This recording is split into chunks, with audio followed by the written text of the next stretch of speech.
खेसारी की heroine power star Pawan Singh को चाहती है। जी हाँ दोस्तों, आपका स्वागत है बाबा खबरी पर और ऐसे भोजपुरी अपडेट आपको यहाँ मिलते रहते हैं। तो बात करते हैं पावर स्टार पवन सिंह के बारे में। जी हाँ दोस्तों, उनका बर्थडे कल लखनऊ में मनाया गया था, जो कि काफ़ी धूमधाम से मनाया गया था और काफ़ी सेलिब्रिटी, नेता और अभिनेता भी वहाँ पर मौजूद थे।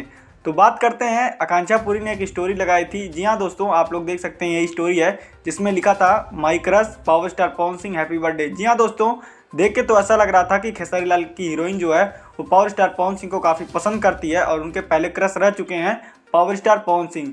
आपको पता है पावर स्टार पवन सिंह को चाहने वाले की कमी नहीं है। इसी बीच आकांक्षा पुरी ने जब ये पोस्ट लगाया तो इंटरनेट पर काफ़ी बवाल मच गया और उनके चाहने वाले बड़ी वाहवाही करने लगे। भाई साहब, लोगों को तो बस कुछ टॉपिक चाहिए। आपको पता है पावर स्टार पवन सिंह को चाहने वाले की इंडस्ट्री में कमी नहीं है और आकांक्षा पुरी के इस पोस्ट ने सबको हिला दिया। वैसे तो आपको पता है पावर स्टार पवन सिंह इतना गाना गाते हैं कि लोग उनके दीवाने हो ही जाते हैं। जो उन्हें नहीं पसंद करते वो भी उनके गानों को पसंद करते हैं। तो आपकी क्या राय है पावर स्टार पवन सिंह के गाने के बारे में और आकांक्षा पुरी के इस स्टेटस के बारे में हमें कमेंट बॉक्स में जरूर बताइएगा।